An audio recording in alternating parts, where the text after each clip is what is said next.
tahu kemarin di Ngawi itu banyak guru-guru honorer, guru-guru guru dinia itu gajinya yang hanya 150.000 per bulan.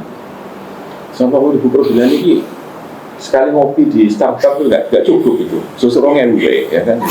Nah itu kan nggak ngangkat, itu kan kasihan banget gitu. Ya, itu ada ternyata.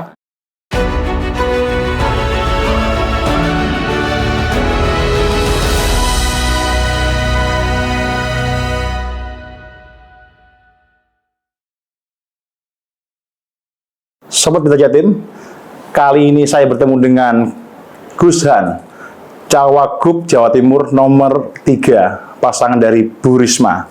Selamat siang Gus Han. Selamat siang, selamat malam, selamat pagi. Gimana kabarnya Gus? Alhamdulillah baik-baik. Ini sudah hari keberapa Gus keliling-keliling menyapa warga Jawa Timur Gus? Ya semenjak mulai diputuskan di hari itu tanggal 29, tanggal 30 saya sudah running langsung ke Pangkalan. Langsung Pangkalan nenek moyang saya. Ya. Karena saya kan asli Pangkalan gitu kan. Jadi langsung ke sana terus muter sampai sekarang nggak seperti. Gus, kita juga perlu tahu Gus, masyarakat Jawa Timur banyak bertanya, apa sih motivasi Gus Han ketika menerima pinangan dari partai PDIP ataupun Hanura Gus dan Bu Risma untuk mendampingi beliau? Jadi begini, waktu yang sangat mepet kan, hitungan jam. Ya. Karena pada tanggal 28 itu, pagi itu saya masih dapat WA dari bibit saya. Ya. Yang minta tolong agar dibantu di Pilgub ini. Yang juga maju Gus ya? Yang juga ternyata juga maju. Ya, Mbak Lulu. Tolong saya bilang, ya pasti saya bantulah nama saudara. Yeah. Itu jam 8 pagi. Jam 8 pagi. Nah, jam 8 malam, Bu Risma telepon saya dan meminta saya untuk mendampingi beliau. Tanggal 28 malam. Nah, kurang sehari itu Gus? Kurang sehari. Ya. Nah, terus selisih setengah jam, Pak Hasto telepon. Pak Hasto, Sekjen PDIP ya. Bahwa Bu Risma sudah kontak saya, kontak Pak Hasto dan juga Bu Mega sudah merestui dan sebagainya kan gitu. Jadi waktunya sangat baik sekali, sangat tipis banget. Sehingga ketika saya tanya kenapa tiba-tiba mau, karena langsung dalam top of mind saya, ya Bu Risma itu adalah sosok yang bersih, sosok yang kira-kira bisa menangani masalah utama yang ada di Jawa Timur yang masih kurang bersih. Makanya temanya resik-resik Jawa Timur Temanya ya. resik-resik. Ambil angle M di tema itu ya. Gus, masyarakat juga perlu tahu Gus Han ketika menerima pertama kali telepon itu dari Bu Risma, itu kaget. Seperti apa Gus perasaannya saat itu Gus? Iya kaget karena saya bilang kepada Bu Risma begini, Bu Risma ini jenengan saya estu ta. Terus kata Bu Risma, apa keluarga bujuk jenengan tak Gus? Gitu. Iya. Terus habis itu ya kalau misalnya saya itu dan bagaimana ini, saya bilang gitu, bisa disiapkan saja berkas-berkasnya gitu. Dan begitu saya bilang berkas-berkas apa, ya ijazah atau apa, ijazah semua ada di Jogja, udah nanti biar diurus sama orang-orang saya. Jadi berkas-berkas semua itu diurus sama timnya Bu Risma. Ya, saya hanya menyampaikan kalau saya kuliah di sini di UGM di mana, ya udah tiba diurus gitu. Gus, sebelum Gus Han kan juga muncul beberapa nama Gus. Gus Han juga memantau media juga Gus.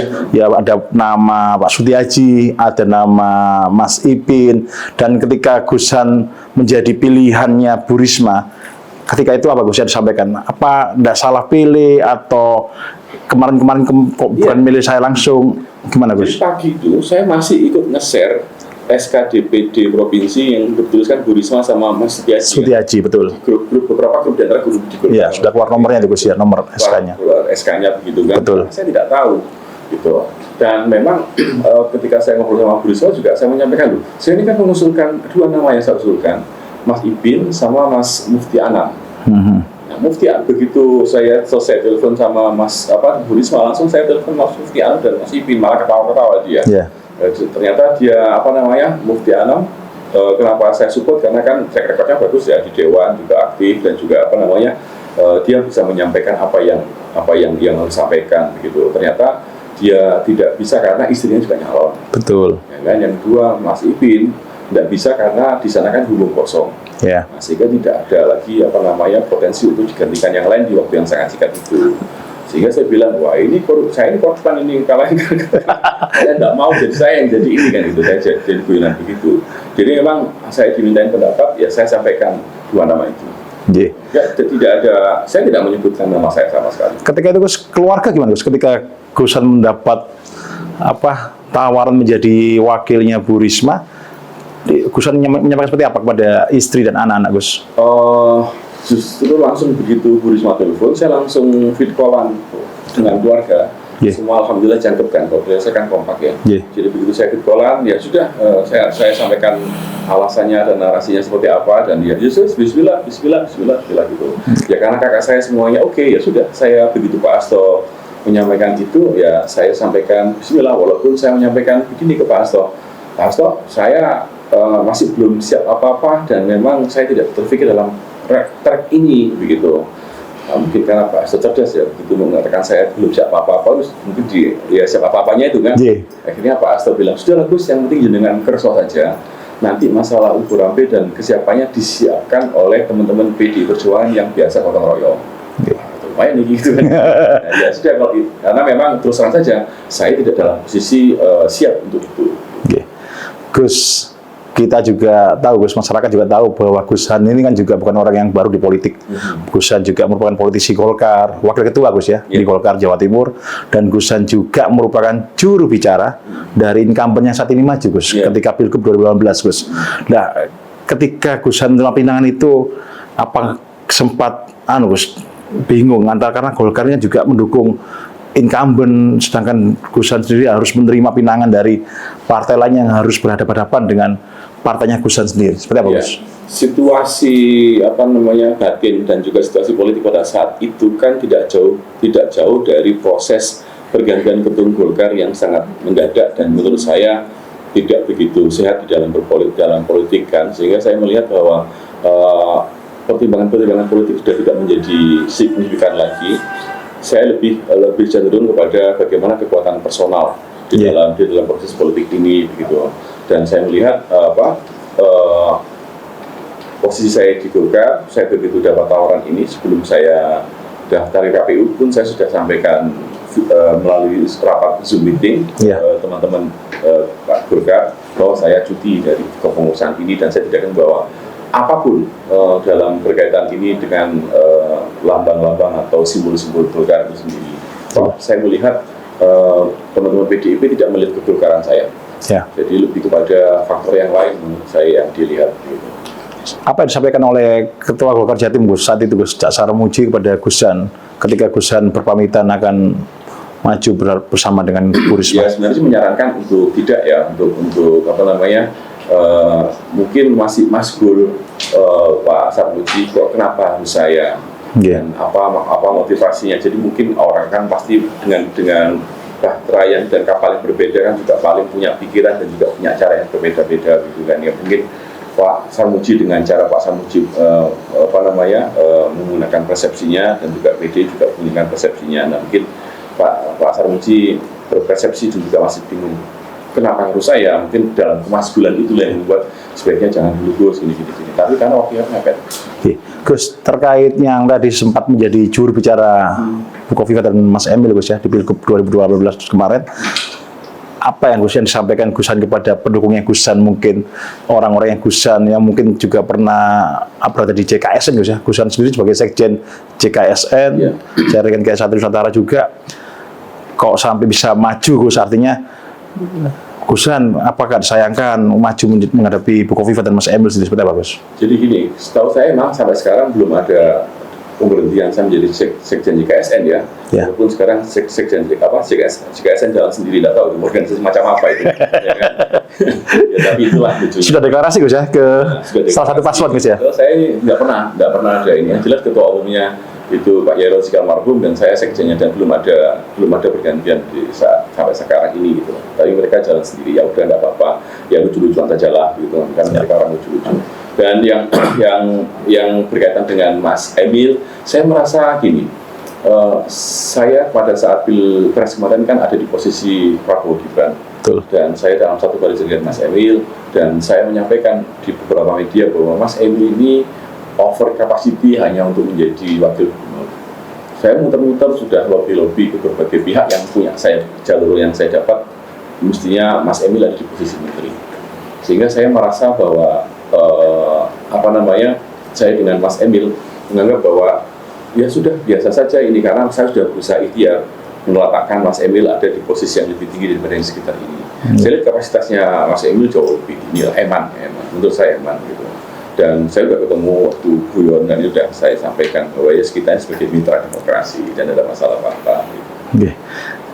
Gus, waktu pengundian nomor urut di KPU Jawa Timur ya, di Hotel Mercury Mirama, Gus, kita juga tahu bahwa Bu Risma menyampaikan ke teman-teman dia juga bahwa perjodohan dengan Gusan ini kan sangat singkat, Gus. Yeah. Bahkan Bu Risma pernah mengatakan belum kenal dekat dengan Gusan. Yeah. Ketemu pun sama Gusan itu di waktu di Mekah, Gus. Yeah. Bisa dijelaskan, Gus, seperti apa? Ya, memang ini kejadian yang lucu ya, yang membuat saya seorang orang pesantren ini bisa menjadi poin tersendiri lah, membuat saya semakin yakin dalam proses ini. Karena saya ketemu terakhir itu ya pas di KPU itu. Iya. Sebelumnya itu 2 tahun yang lalu. Waktu di Mekah. Waktu di Mekah, dan kebetulan saya Mekah kan petugas haji. Betul. Sebagai media center, dan saya bawa Trans 7 sama GTV maksudnya. Iya. Karena Bu Risma saya wawancara pakai pojok kampung. Nah, pada saat saya wawancara Bu Risma itu di Grand Zam-Zam depannya Ka'bah kan. Iya. Sebelum Arum Musnah, saya menyapa Bu Risma dengan gini, dulu gak kangen tak karo mae wong Jawa Timur. Saat itu, Gus ya? Saat itu. Ya. Terus Bu Risma, mae wong Surabaya gitu. Dan alhamdulillah bisa jadi pada saat ngomong mae wong Jawa Timur, malaikat lewat gitu. Akhirnya, Gus, sekarang maju bareng, Gus. Lewat, dan malaikatnya bukan hanya lewat, kayaknya bawa pulpen pilot yang susah hilang. Gitu. Nah, bisa jadi begitu. Dan 2 tahun berikutnya, mungkin pas Bu Mega bingung siapa yang untuk Jawa Timur dan sebagainya, pada saat mungkin Bu Mega berkonsentrasi, mungkin malaikat tidak tanya, ini catatan, ini cocok. Yang catatan 2 tahun lalu, Gus ya? Yang di Makkah itu, Gus ya? Ya, bisa jadi begitu. Okay. Karena kan di semua survei, di lembaga manapun, tidak ada nama saya. Iya. Ya kan, tidak ada nama saya. Betul. Gusan sendiri melihat sosok Bu Risma itu seperti apa sih, Gus? Ya, dalam top of mind-nya saya, hampir sama dengan top of mind-nya masyarakat lah. Jadi begitu saya melihat Bu Risma, yaitu sosok yang tegas, sosok yang tidak ada apa-apanya ketika menyampaikan hal, pokoknya apa adanya, gitu ya.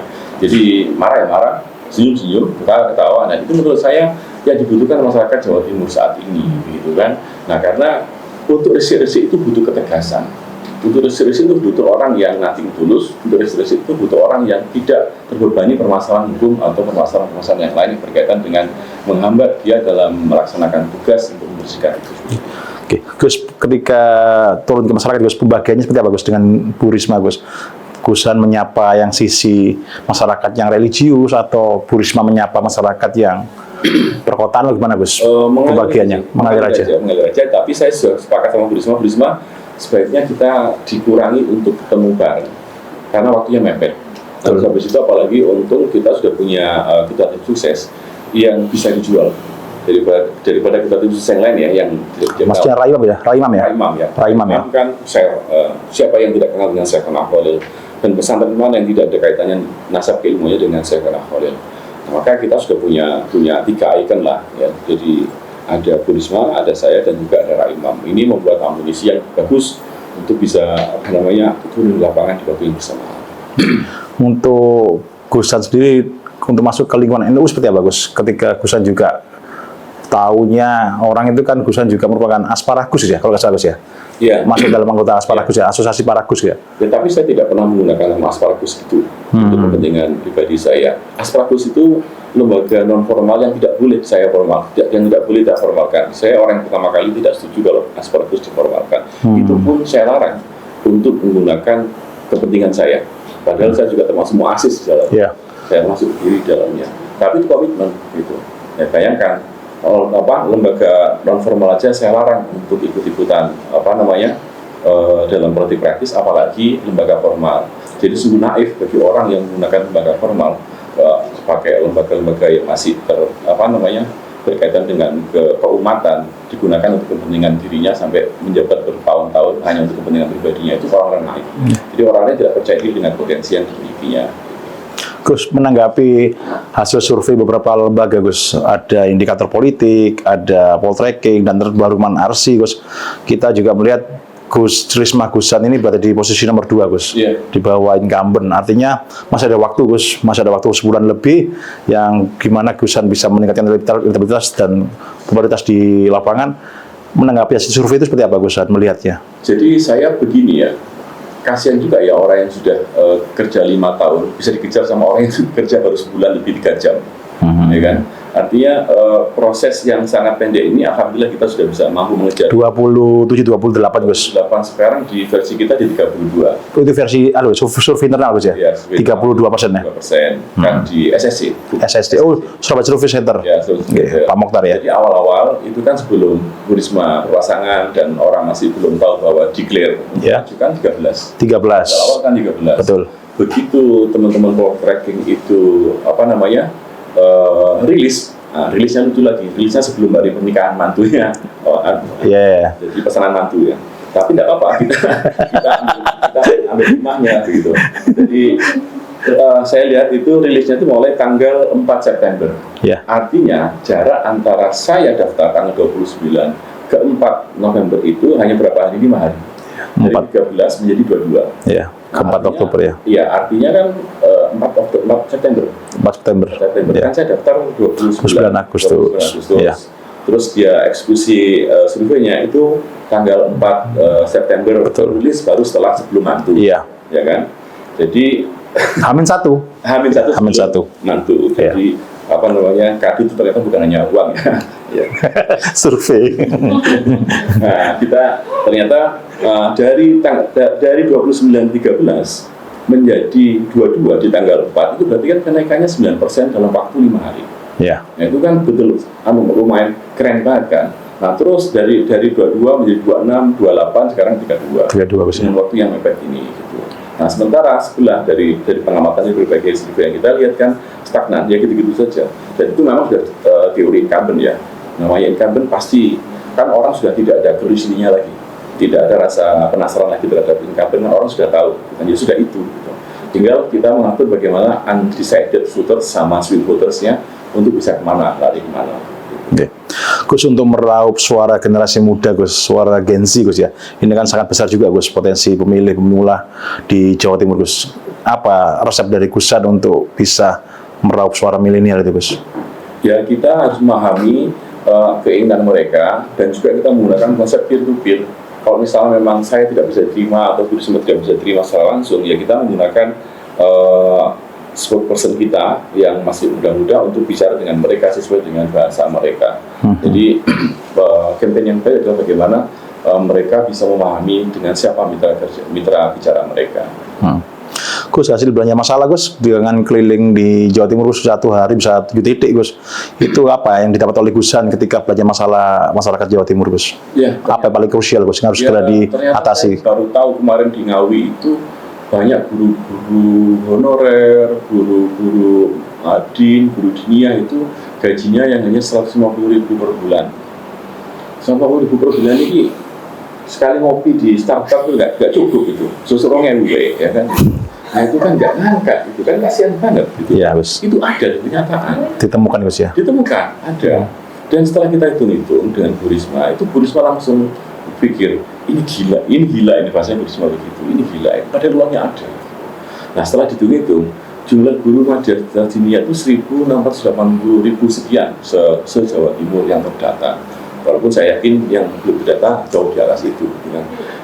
Kalau misalnya kita melihat yang terdata itu, sebenarnya bisa kok kita kasih insentif mereka itu 1 juta per bulan gitu. Padahal ada posdamadin Gus dari pemerintahan Gus. Itu yang harus kita rapikan. Dan banyak di antara yang saya dengar dari berbagai masalah itu, posdamadin tidak sesuai dengan jumlah yang diterima yang besar. Berarti mereka ini yang belum tersentuh atau emang terlewat Gus untuk mendapatkan bantuan Gus? Belum tersentuh. Ada yang sudah tapi nerimanya nggak sesuai.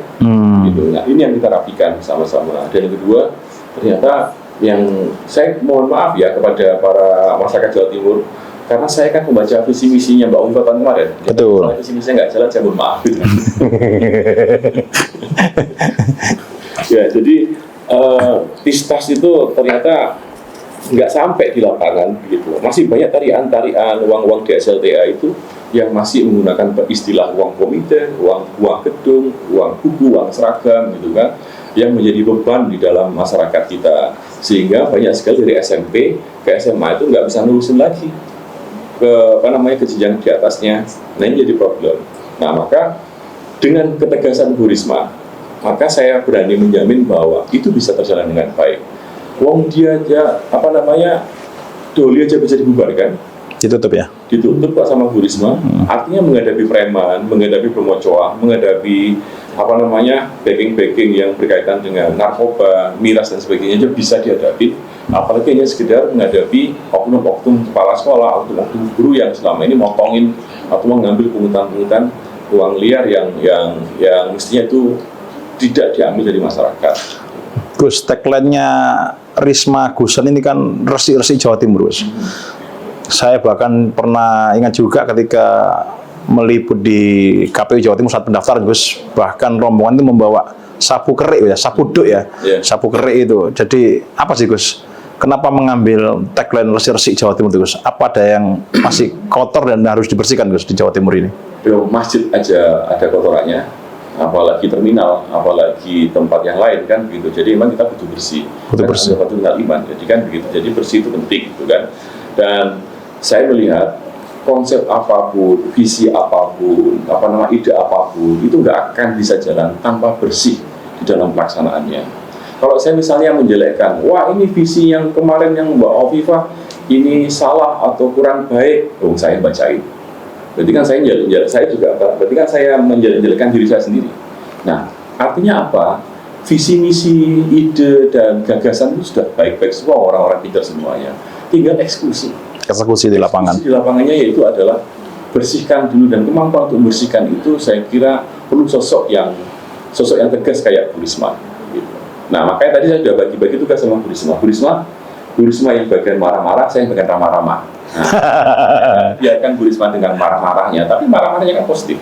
Ya. Ya kan, marah-marahnya adalah kan sumbersi yang kotor. Style marah-marah tetap, Gus ya? Ya, saya sih berharap tetap ya, karena memang teman-teman ASN kan perlu digitukan, ya kan. Marah-marahnya Bu Risma kan pada anak buahnya untuk kesejahteraan masyarakat lain, bukan marah-marah ke orang kan. Tapi marahnya bagaimana pelayan publik ini tidak berjalan dengan baik, sehingga korbannya adalah masyarakat, itu yang jadi objek marahnya Bu Risma.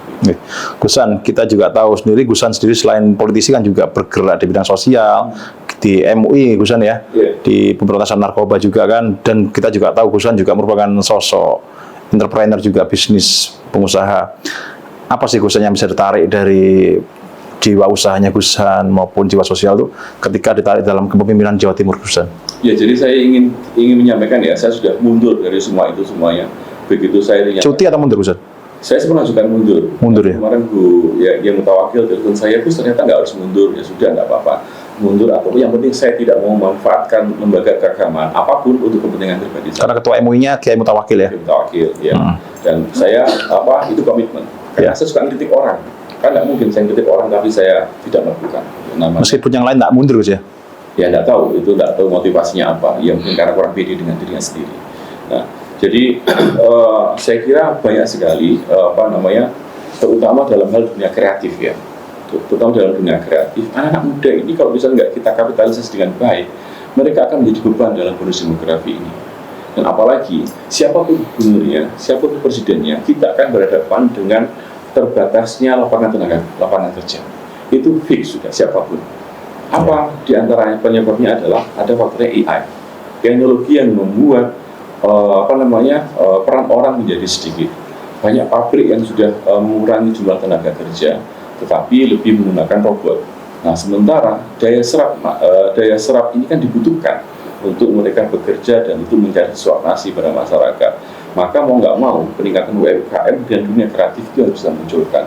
Udah, jadi tugas kita, pemerintah harus hadir memberikan semangat kepada para anak generasi muda, harus aktif dalam dunia kreatif yang kira-kira itu nggak ada batasnya. Oke, Gusan, mungkin juga saya minta tanggapannya Gusan sendiri.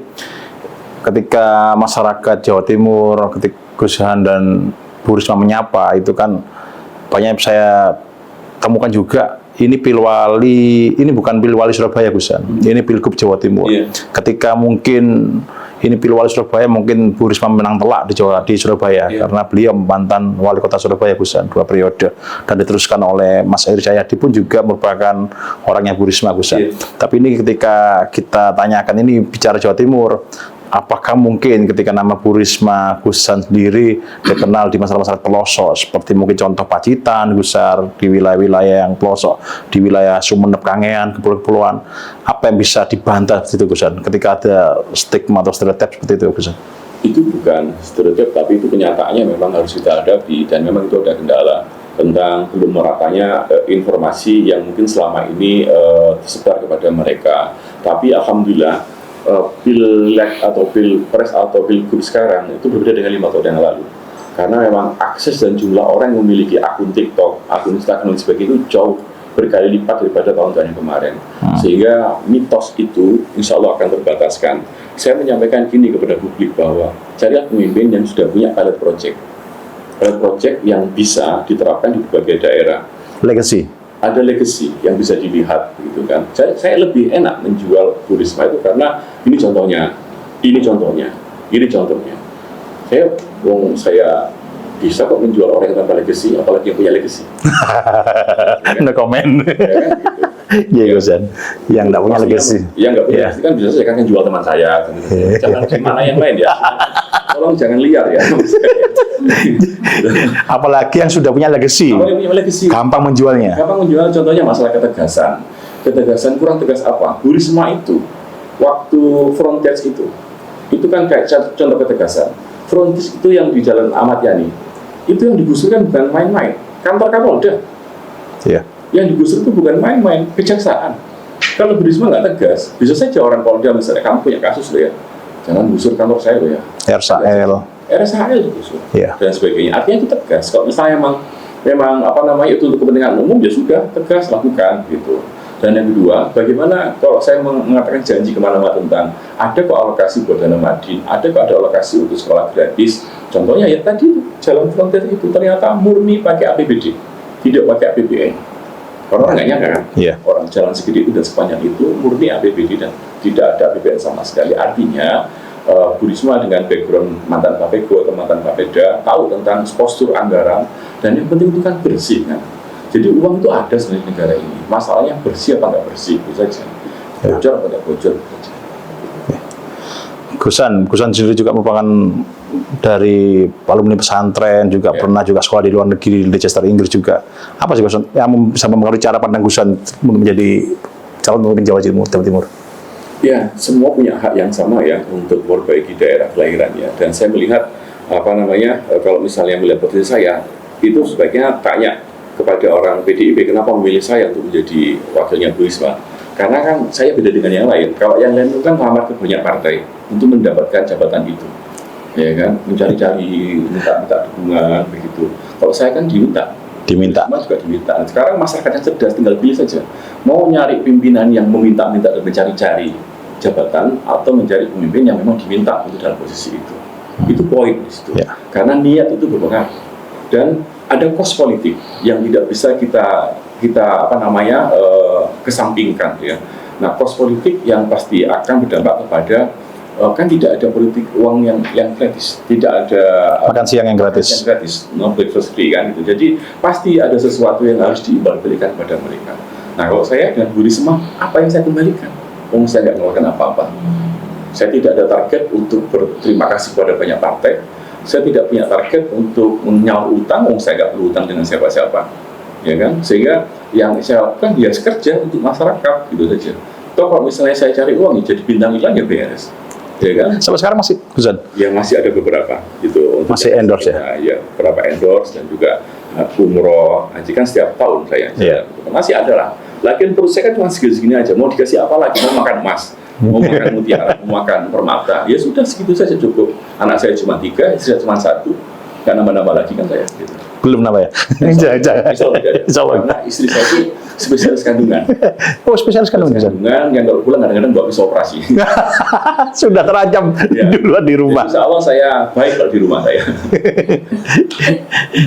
Gusan, ini kan juga menarik sekali ketika Gusan berhadapan dengan Bu Kofifa, dan saya melihat juga merupakan Gusan jubir, bahkan Gusan ini yang membaca Gusan ya, visi misi ya, membuat tim lah, membuat tim ya, saya dan juga mengoreksi.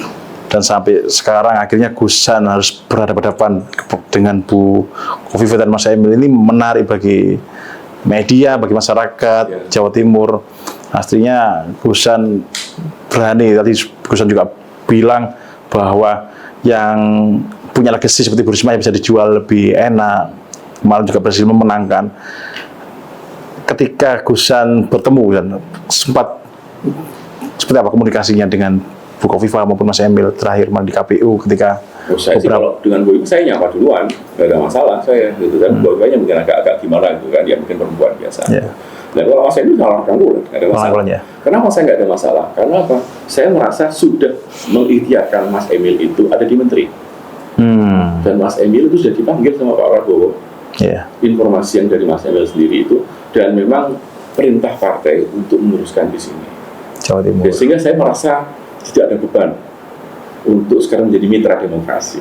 Mitra demokrasi ya? Demokrasi. Itu nggak ada beban bagi saya, karena saya sudah berusaha ikhtiar menempatkan Mas Emil di posisi yang lebih tepat, yaitu di jabatan Menteri. Siap. Gusan, jika terpilih nanti sebagai Wakil Gubernur, apa sih nanti yang kira-kira akan lakukan Gusan? Pembagian kita dengan Bu Risma. Kadang-kadang kan wakil kan awak karo sikil, artinya kepala tetap di gubernurnya Gusan. Jangan sampai hanya Gusan yang dijadikan apa ya, cadangan nih, bangku cadangan nantinya.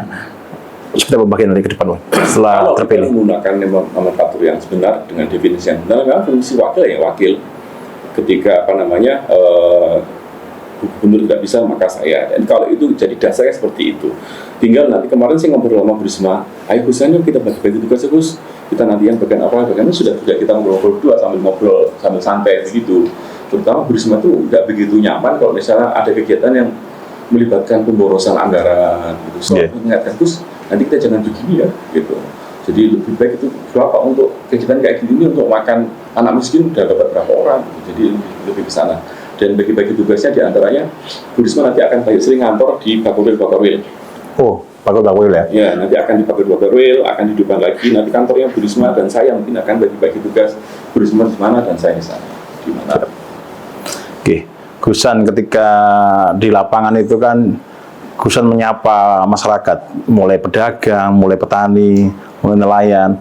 Apa sih Gusan yang diharapkan oleh mereka yang mungkin mereka belum mendapatkan di era sekarang ini? Yang dititipkan, Gus, nanti kalau jadi Gus, saya minta ini Gus, saya mohon ini Gus, diperjuangkan. Iya, banyak sih di antara mereka itu yang merasa tidak diperhatikan dan merasa janji yang disampaikan oleh Mbak Khofifah belum tersampaikan kepada mereka. Maka saya pun ketika turun ke lapangan tidak banyak janji. Saya membuka mereka untuk diskusi apa adanya. Contohnya kemarin pada saat kita ketemu dengan milenial di Madura tentang bagaimana memajukan Madura. Saya kembalikan lagi kepada Madura, ke teman-teman Madura. Sama butuh jawaban yang asal orang-orang kayak kampanye begitu, ya bisa seperti sama milih saya, atau sama butuh jawaban apa ada yang dari saya. Tidak penting sama milih saya atau tidak, yang penting saya punya puas ketika saya bisa bicara apa ada yang pada sampean. Karena kepuasan hati itu nggak ada nilai harganya. Dan sampaikan problem di Madura itu adalah orang Madura sendiri. SDM dan juga mentalitas. Sehingga banyak investor yang malas ke sana, nggak mau ke sana. Saya sampaikan kepada orang Madura, kepada milenial. Saya langsung sampaikan, ya mau jawaban apa adanya atau jawaban yang basa-basi yang menyenangkan, ya, asal apa senang. Ala-ala kampanye yang akhirnya bisa milih saya nggak penting. Jabatan itu hanya 5 tahun, tapi hubungan dan trust orang itu kan sampai hidup, seumur mati. Betul. Sampai seumur hidup itu ya. Jadi saya ngomong apa adanya. Problemnya itu adalah teman-teman Madura sendiri. Kita saya sendiri sudah beberapa kali bawa investor masuk ke Madura. Jangan Gus, jangan di Madura, yang lain saja. Karena banyak hidden cost di sana. Hidden cost itu macam-macam, mulai dari aparatnya sampai tokoh-tokoh, oknum-oknum tokoh masyarakatnya, dan juga yang preman-premannya yang harus kalau mau masuk ke sana harus ini ya, nambah itu dan sebagainya. Dan itu sangat tidak nyaman bagi dunia usaha. Gus, kan juga ada isu juga akan provinsi sendiri Gus Madura. Gusan sendiri menanggapi isu itu seperti apa? Saya sampaikan kemarin, kalau saya egois, kalau semua nanti saya jadi dengan Bu Risma, kalau saya egois, silakan jadi provinsi sendiri. Malah bagus buat rating kita. Yang membuat rating Jawa Timur turun, itu kan gara-gara ada 3 kabupaten ya, yang termiskin di Jawa Timur. Jawa Timur kan di situ semua ya. Berarti kalau saya bisa garis bawahi, ketika Bu Risma diberi kesempatan memimpin Jawa Timur, Madura dipersilakan menjadi provinsi tersendiri. Jadi gini, kalau saya egois, saya akan persilahkan itu, silahkan, tidak ada masalah. Tapi apakah itu tujuan kita, gitu loh? Apakah untuk legasi pribadi tujuan kita mengabdi kepada bangsa dan negara? Kan bukan, ya kan? Tapi begini, saya hanya menyampaikan ya, kalau misalnya di provinsi Jawa Timur Madura menjadi provinsi sendiri, maka kos protokolnya itu harus sejak level gubernur, gaji gubernur nambah lagi biaya negara dan sebagainya. Nah itu tolong diperhatikan juga kepada masyarakat Madura, apakah itu esensinya? Jangan sampai yang menikmati dari provinsi Madura itu juga hanya elit-elit Madura saja, tidak berdampak kepada masyarakat yang di bawahnya. Nah pastikan itu dulu, rapikan dulu. Jadi menurut saya semua keputusan ada di masyarakat Madura sendiri.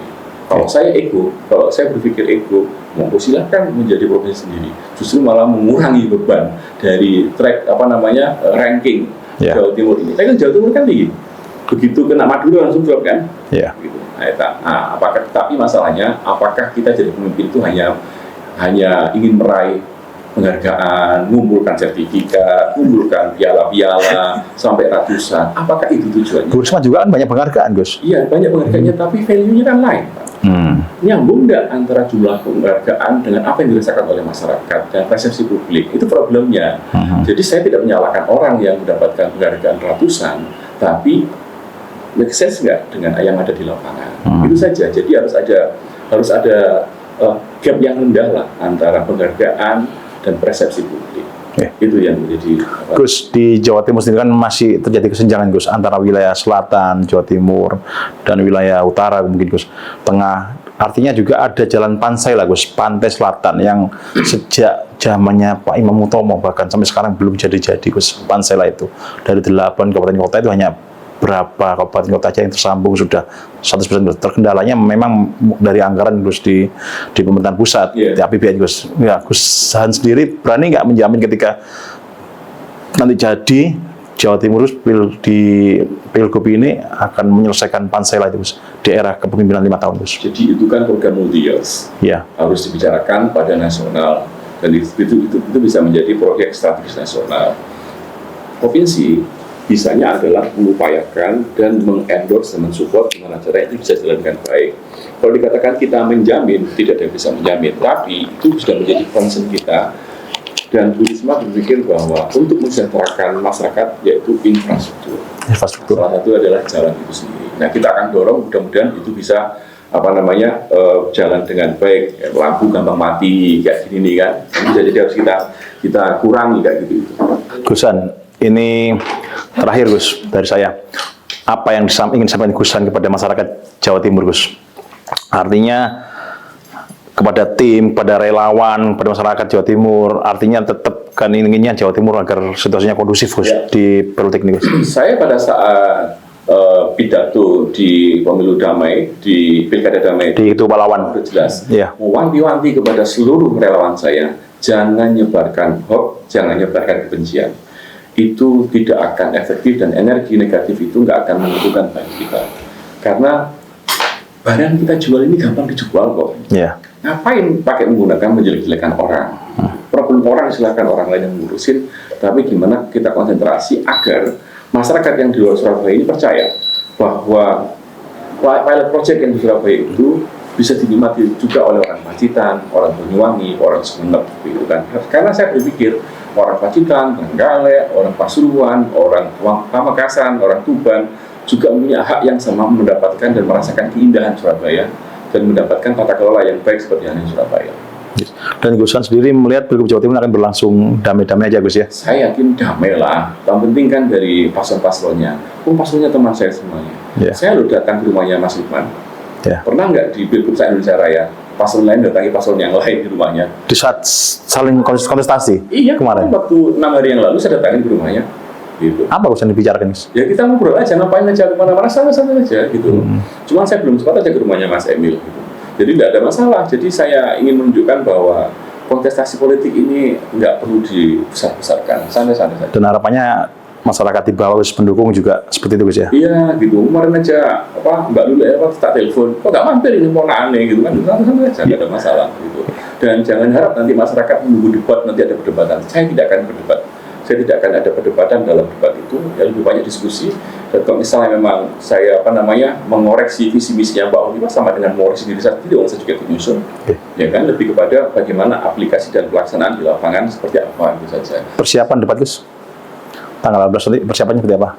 Ya nggak ada, nggak apa-apa lagi yang dipersiapkan. Ya seperti biasa saja. Toh jadwal saya tetap aja nanti habis ini muter, habis ini datang ke Mojokerto. Ada 3 titik lagi di beberapa daerah. Apa yang dipersiapkan? Yang dipersiapkan apa ya? Kan hanya ngobrol aja kan. Jadi lebih diskusi ya Gus? Ya, saya begitu. Saya mau debat Mas Emil, nggak tatak saya, teman saya, sahabat saya, itu kan nggak nyampe lah. Bu Kofifa juga. Iya kan, kalau Bu Kofifa kan itu urusannya Bu Risma ya. Saya lihat di ininya katanya sih tidak ada waktu ke Cagup kan, hanya waktu ke Wagub. Wagub, oh gitu ya. Kan. Nanti ya kayaknya ngobrol di warung kopi kan. Ya, Gus, Bu Risma dan Gusan juga keliling ke makam-makam, mulai leluhur, mulai ke tokoh-tokoh. Mungkin seperti apa Gus itu harapannya Gus? Ya, di dalam dunia ini kan juga ada aspek spiritual yang juga bisa menjadi sesuatu yang kekuatan kita. Karena saya menganggap proses saya ini kan juga proses yang sangat spiritual sekali menurut saya. Ya. Ketemu di Mekah, nggak pernah ketemu lagi langsung ujuk-ujuk jadi calon, berpasangan dengan Bu Risma. Nah, itu kalau tidak ada faktor X yang membuat saya mengarah dalam posisi ini kan nggak mungkin. Banyak kok orang yang kapasitas jauh di atas saya. Ada Fauzi yang sudah running dari dulu, ya kan? Bupati Sumeneb ya? Bupati Sumeneb, ada juga teman-teman yang lain, kan banyak sekali calon-calon yang mestinya kapasitasnya jauh di atas saya. Tapi kenapa saya? Ini kan bisa jadi ada faktor X yang di luar apa yang kita pikirkan. Oke. Tuh. Gusan sendiri nanti ketika menang Gus, terpilih menjadi wakil gubernur mendampingi Bu Risma, nanti mungkin Gusan berkantor di Gerahadi atau memang ada yang dirubah Gus? Dengan kebiasaan. Saya kayaknya enjoy kayak Bu Risma ya, pindah-pindah Gus ya? Iya. Saya ini model kayak orang Jawa namanya bokong bungkusan. Jadi bungkusan nggak bisa duduk lama di satu tempat gitu. Jadi saya senang tipikalnya turun ke lapangan dan ngobrol dengan masyarakat, itu jauh lebih enak. Kayaknya saya nggak tipikal tahan rapat di dalam ruangan gitu ya. Jadi Bu Risma nanti mungkin di Bogor mana, saya di Bogor mana. Termasuk juga mungkin tidur di rumah masyarakat Jawa Timur ya? Ya nggak gitu amat. Nggak juga ya? Ya kalau misalnya diperlukan ya kita di sana. Tapi kan ya nggak gitu amat, nggak gini amat lah. Jadi gini amat. Ya kita turun ke lapangan yang punya problem. Gus, di Jawa Timur kan juga sumber daya alamnya juga luar biasa Gus. Mungkin Gusan mungkin ada sedikit untuk visi misinya untuk sumber daya alam di Jawa Timur Gus. Nah makanya kita salah satu percaya dirinya Bu Risma dan saya itu bisa memberikan sekolah gratis, terus bisa mendirikan SMA setiap kecamatan. SMA setiap kecamatan Gus ya? SMA setiap kecamatan, walaupun targetnya kan tidak mungkin ya nanti dalam waktu 5 tahun itu, tapi ada progres lah ke sana, karena kita punya potensi alam yang sangat potensial. Ya, dan banyak sekali BUMD yang masih belum dikelola dengan baik. BUMD hanya diberikan kepada orang-orang mantan tim sukses yang tidak sesuai bidangnya, gitu kan. Yang ini membuat problem jadi beban, jadi masalah problem bagi Pemprov itu sendiri. Gus, mengenai potensi pedesaan Gus, ada nggak visi yang ingin mengelola? Ya, agribisnis. Jadi kemarin Bu Risma sudah menyampaikan, Bu Risma akan menumbuhkan lagi pertanian yang minim air. Nah, dengan harapan panen bisa 4 kali. Dan kayak gitu-gitu kan harus kita munculkan dan juga kita terapkan pada masyarakat. Okay. Gus, terima kasih atas waktunya Gus. Bincang-bincang dengan Gusan. Selamat berjuang Gus. Semoga yang diimpikan bisa terwujud Gus. Matur suwun. Assalamualaikum warahmatullahi wabarakatuh. Mudah-mudahan semakin langsing ya. Siap.